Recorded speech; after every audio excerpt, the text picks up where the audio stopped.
अस्सलाम वालेकुम रहमतुल्लाहि व बरकातुहू। ये महीना जो है रमज़ान से पहला, ये शाबान का महीना है।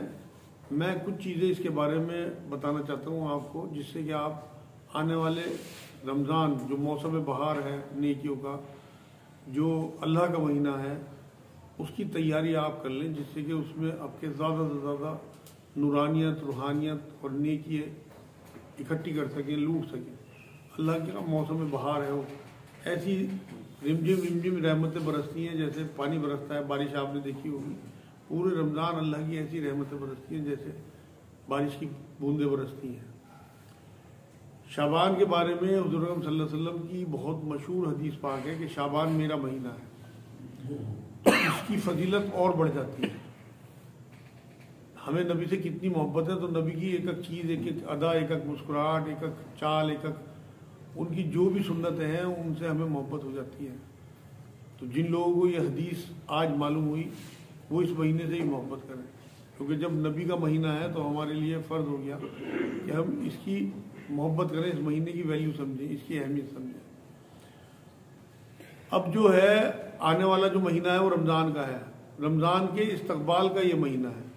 जैसे मेहमान का इस्तकबाल करते हैं बढ़ चढ़ के, शौक़ और ज़ौक़ से सफाई करते हैं घर की, बर्तनों की, कोई बड़ा मेहमान आने वाला हो तो उसी तरह से उस इस्तकबाल की तैयारियाँ की जाती हैं।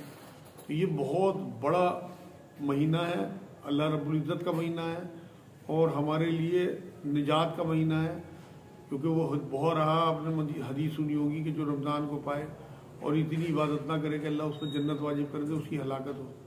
जिब्राइल अलैहिस्सलाम ने बद्दुआ दी थी और हुज़ूर सल्लल्लाहु अलैहि वसल्लम ने मिंबर शरीफ पे चढ़ते हुए आमीन कहा था।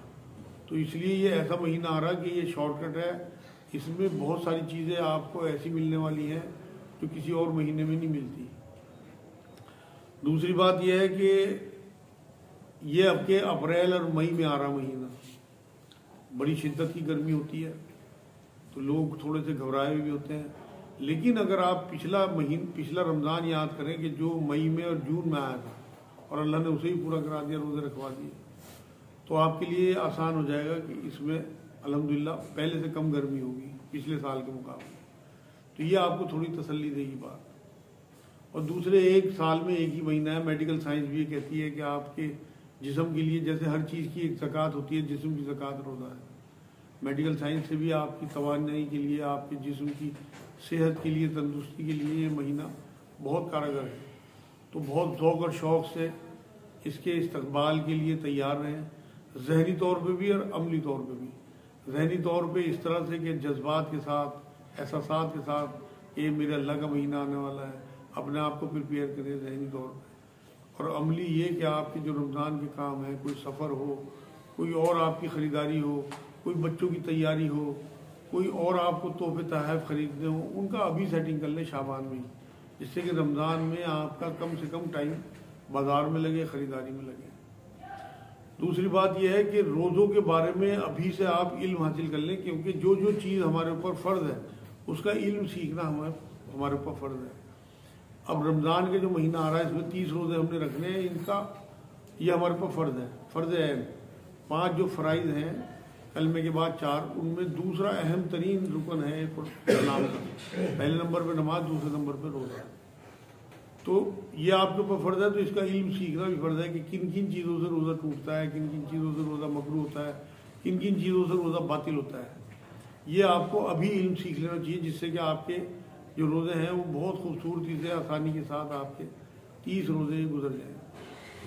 दूसरी बात यह है कि आपको कोई ख़रीदारी करनी हो, अपने बच्चों के लिए कोई तैयारी करनी हो, अपनी औरतों के लिए कुछ, तो उन्हें अभी शाबान में उनकी पूरी ख़रीदारी ईद की, तोहफ़ों की, कपड़ों की, बर्तनों की, जो जो चीज़ें आपके रमज़ान में आप ख़रीदने निकलते हो, इस बार प्लानिंग करके 20 दिन, अभी 22 दिन बाकी हैं, ये प्लानिंग करके आप अभी रमज़ान से पहले शाबान में ये सारा काम अपना निपटा लो, जिससे कि रमज़ान में आपका ज़्यादा टाइम जो है वो इबादत में लगे और अल्लाह से जोड़ में लगे। इस बार ताल्लुक़ बढ़ाना है। असल में रमज़ान जो है वो खैर ख़्वाही का महीना है, हमदर्दी का महीना है। आपने जो ज़कात का हिसाब अपना जोड़ा हुआ है, बहुत सारे लोग इस चक्कर में रहते हैं कि सिर्फ रमज़ान में ज़कात देंगे। आप हमदर्दी और खैर ख़्वाही में लोगों की ज़कात उनके घरों में इसी महीने पहुँचा दें, जिससे कि वो अपने रमज़ान की तैयारी कर लें।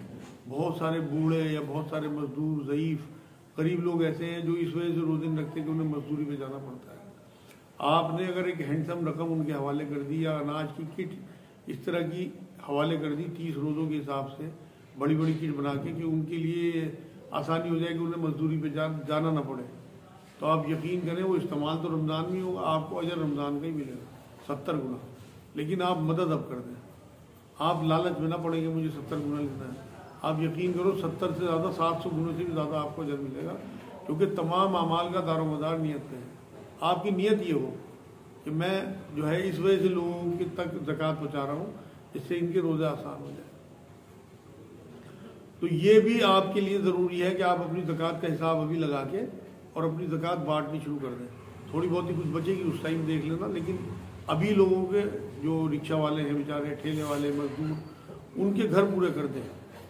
दूसरी बात यह है कि इफ्तार की दुआ जो है उसे आप अपनी इफ्तार की जगह पे लगा दें, जिससे बच्चों को भी याद हो जाए और आप लोगों को याद आ जाया करें कि हमने ये दुआ पढ़नी है। हम जल्दबाजी में कई बार दुआ भूल जाते हैं। तीसरी बात यह है कि अपने कारोबार का मामला सेट करें। अभी बहुत सारे सहाबा के बारे में आता है कि वो रमज़ान में कारोबार बंद कर दिया करते थे, मतलब कुछ नहीं करते थे, तमाम टाइम अपना फारिग कर लेते थे इबादत के लिए, क्योंकि ऐसा महीना है कि जिसे एक रमज़ान तरीके से मिल गया और उसने ढंग से इबादत कर ली तो उसकी निजात लाजमी है। तो आप अभी तय करें कि आपने रमज़ान में दुकानें खोलनी है नहीं खोलनी है। अगर किसी की मजबूरी हो, कारोबार करना ही है, हमारे दिल बड़े छोटे हैं, तो कम से कम इतना तो तय करें कि मैं रमज़ान जो है वो जितने भी रोज़े होंगे वो घर पे खोलूँगा, मतलब मगरिब के बाद दुकान नहीं खोलनी है आपने। कारोबार अपने इस तरह से सेटिंग कर लें, चाहे पहले खोल लें दुकान, कि आप जो है वो रोज़ा अपने बच्चों के साथ खोलें दुकानों की बजाय, चाहे पिछले सालों में कुछ ही करते रहे। इससे आपको बहुत बरकतें मिलेंगी। घर में इज्तमाइयत के साथ अपने बीवी बच्चों के साथ रोज़ा खोलेंगे, उनकी भी तबीयत खुश होगी जो इतनी मेहनत करके आपके लिए इफ्तारियाँ बनाती हैं। दूसरे, इफ्तार और खाने का मामला भी थोड़ा हल्का रखें, जिससे कि औरतों को भी टाइम मिले और वो भी इबादत कर सकें। चौथी बात यह है कि दावतों का चक्कर ना करें और ना जाएं, माजरत चाह लें। रमज़ान शरीफ में जितना आप दावतों से बचेंगे उतना आपका टाइम सेव होगा। रमज़ान को जो फजीलत मिली है वो कुरान की वजह से मिली है, कुरान के नुज़ूल की वजह से इस महीने को इतनी फजीलत मिली। तो आप अभी तय करें कि मैंने इस बार इतने कुरान ख़त्म करने हैं तिलावत, और इतने ही कुरान का मैंने तर्जुमा पढ़ना है, गौर फिक्र करना है। पिछले रमज़ान में अगर आपने 2 कुरान ख़त्म किए हों तो आप 1 कुरान ख़त्म करें, 1 का तर्जुमा पढ़ें। इस बार तर्जुमे यहाँ फ्री में मौजूद हैं तमाम ज़बान में, और आप लोगों को खुली ऑफर है कि अपने मोहल्लों में, अपने रिश्तेदारों में खूब बंटवाएं। मैं अल्हम्दुलिल्लाह इस महीने में ही, जो महीना चल रहा शाबान का, इसमें सैकड़ों की तादाद में कुरान पहुँचा चुका लोगों के घरों तक, हिंदी और उर्दू में।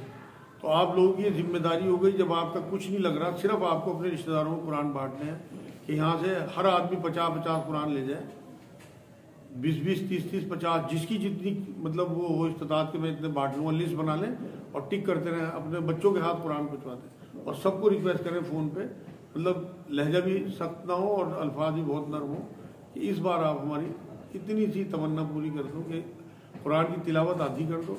अगर किसी ने 1 कुरान सोचा हो तो वो आधा कुरान पढ़े तिलावत में और आधा या तर्जुमा पढ़े। कोई चीज़ समझ में ना आए निशान लगा लें, पढ़ता चला जाए। शुरू में बोरियत होगी, समझ में नहीं आता, कोई बात नहीं, अगली बार में लाजमी समझ में आने लगेगा। और दूसरी बात यह है कि ये जहन अपना बना के रखें कि जो मोहल्ला, ये जो महीना आ रहा है, ये कुरान का महीना है, इसमें हमने हर हाल में तरावीह पूरी सुननी है, और किसी जल्दबाजी वाले मस्जिद में हमने कुरान नहीं सुनना।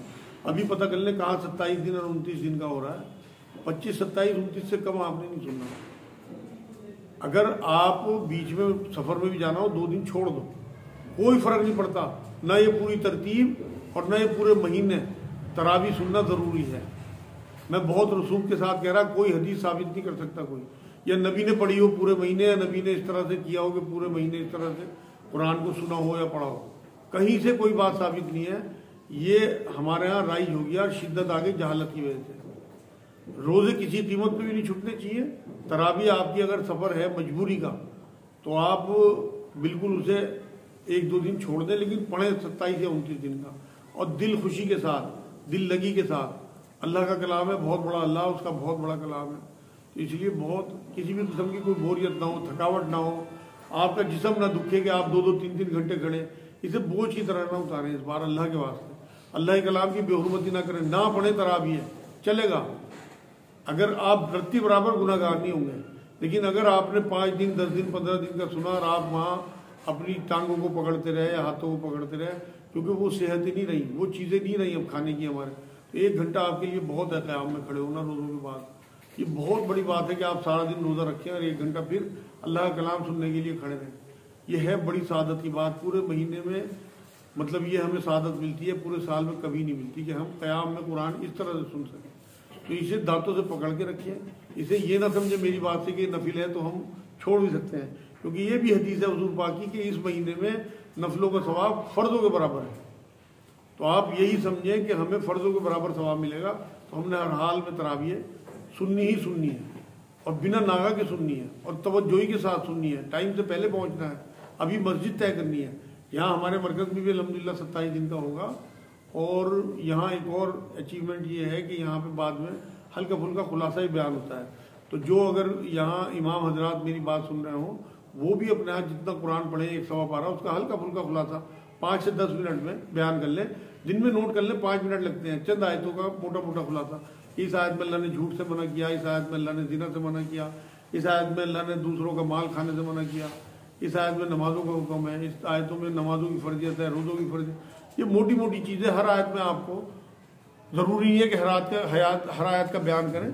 चंद आयतें आपने मान लो एक बार में आपने एक पूरा वो पढ़ा पारा, तो उसमें आपने 10-20 आयतों का भी अगर खुलासा बयान कर दिया तो लोगों को मोटा मोटा अंदाजा हो जाए, उनकी दिलचस्पी बढ़ेगी कुरान में, और फिर वो घर लेके पढ़ेंगे। ये भी रिक्वेस्ट करें लोगों से कि उस पारे का तर्जुमा घर से पढ़ के आए, जिससे कि मज़ा आए उन्हें।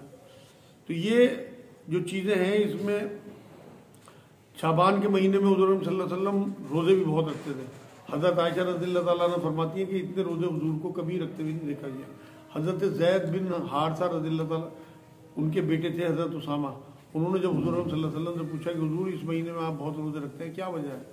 हुज़ूर ने फरमाया कि ये रजब और रमज़ान के बीच का महीना है, ये मेरा महीना है। इस महीने में अल्लाह के हुज़ूर लोगों के अमाल पेश किए जाते हैं, और मैं चाहता हूँ कि जब मैं मेरे अमाल अल्लाह के हुज़ूर पेश हो तो मैं रोज़े से हूँ। बड़े बुजुर्ग इस महीने को इस तरह ताबीर करते हैं कि रजब फसल बोने का महीना है, शाबान उसे पानी देने का महीना है, रमज़ान उसे काटने का महीना है। फसल को जैसे फसल तैयार करके काटी जाती है, रमज़ान काटने का महीना है। इसे इस तरह भी ताबीर किया जाता है कि जैसे फ़र्ज़ों से पहले सुन्नत है। रमज़ान के रोज़े फ़र्ज़ हैं, इसमें जो आप रोज़े रखेंगे वो एक सुन्नत की हैसियत रखते हैं। जैसे आप ज़ोहर से पहले 4 सुन्नतें पढ़ते हैं, जैसे आप मगरिब से के बाद या मगरिब से पहले 2-2 सुन्नतें पढ़ते हैं, या फजर से पहले 2 सुन्नत पढ़ते हैं, तो ये वो महीना है सुन्नत। तो इसमें जो है खूब अपनी दुआएं बढ़ाएं। शाबान में रोज़ हर नमाज के बाद दुआ करें कि अल्लाह हमें हादसात से, अल्लाह किसी नागानी हमें आफत से, अल्लाह हमारी सेहत ठीक रखे, हम रमज़ान को पा सकें और ज़्यादा ज़्यादा इबादत कर सकें, क्योंकि अल्लाह से जोड़ भी। दूसरे अपने गुनाहों की तौबा और माफ़ी के साथ। अल्लाह पाक है, उसका महीना भी पाक है। रमज़ान पाक कहलाता है कि रमज़ान पाक आने वाला है, आपने सुना होगा जुमला। तो आपने पाक साफ होकर रमज़ान में दाखिल होना है। पिछली जो भी गुनाह आपसे हुए हों उनकी तौबा करके अल्लाह से कि अल्लाह गुनहगार तो हम हैं, लेकिन तेरा महीना पाक आ रहा, उससे पहले हमारे तमाम गुनाह माफ़ करो। लोगों को खूब माफ़ करो, लोगों से माफ़ी मांगो। चेक करो किस किस रिश्तेदार से आपकी दिल बुराई हुई भी है। अगर उससे कोई ऐसा मामला आपका ख़राब हुआ है, बोल चाल बंद है, खुद चले जाओ अल्लाह के वास्ते। हुज़ूर ने कहा जिसे इन मामलों में अपनी बेइज्जती महसूस हो, अपनी इज्जतें मेरे से ले लेना आखिरत में। खूब लोगों को माफ़ करो, माफ़ी मांग लो, चाहे सारी गलती रिश्तेदार की हो, आप जाके माफ़ी मांग लो। जब आप माफ़ी मांगोगे उसका दिल भी नरम होगा, तो उससे आप इंशाअल्लाह ताला जब माफ़ी लेके रमज़ान में दाखिल होगे तो देखो अल्लाह कैसे कैसे तोहफे देता है, कैसी कैसी बरसात आपके ऊपर रहमत हुई करता है। तो ये रमज़ान शाबान से मुतालिक जो है कुछ चीज़ें थी। तो हमदर्दी के साथ और उखुवत के साथ, लोगों की खैर ख्वाही के साथ इसमें आगे बढ़ें और रमज़ान में दाखिल हों। आगे इंशाअल्लाह आपको अगले हफ्ते में रमज़ान का मतलब बताऊंगा, रोज़ों की वजह बताऊंगा कि किस वजह से रोज़े फ़र्ज़ हुए और हम किस तरह से इस बार किस नियत के साथ आगे बढ़ें। बड़े बुज़ुर्ग तो जो है वो 6 महीने पहले से रमज़ान इस बारे में दुआएं शुरू कर देते थे कि अल्लाह हमारी सेहत, अल्लाह हमारी ज़िंदगी, अल्लाह 1 साल और दे दे, 1 साल मतलब बरकत बढ़ा दे। और 5 महीने बाद तक दुआएं करते थे कबूलियत की। लेकिन अब उस तरह के लोग तो नहीं रहे, हम तो गुनाहगार लोग हैं, हमें तो एंड टाइम पे याद आता है। लेकिन हम फिलहाल खुश नसीब लोग हैं, चाहे हम 10-20 ही लोग सही। कि हमारे सामने ये बात आ गई कि शाबान के अभी बाकी हैं अच्छे खासे दिन, आप अपने छुटे हुए रोज़े हों, क़ज़ा रोज़े हुए हों, मेरी बहनों के हैज़ के रोज़े छुटे हुए हों, वो सब रोज़े इस बार पूरे कर लें, जिससे कि अल्लाह का जो कर्ज़ आपके ऊपर है रोज़ों की शक्ल में वो पूरा उतर जाए और आप बेकर्ज़ होकर रमज़ान में दाखिल हों। तो जितने भी दिन हैं उसमें आखिरी शाबान में हुजूर ने मना किया रोज़े रखने को, लेकिन अभी मौका है आपके पास कि आप 8-10 रोज़े तक रख सकते हो 20 शाबान से पहले पहले।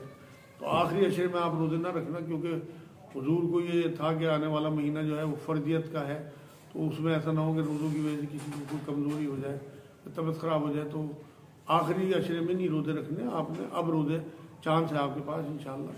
तो वो आप ये सब चीज़ें जो हैं इन्हें आप याद रखें और नोट करें, और फिर अगले आने वाले रमज़ान का पुरजोश तरीके से इस्तकबाल करें, जैसे आप अपने मेहमानों का बढ़ चढ़ के इस्तकबाल करते हैं।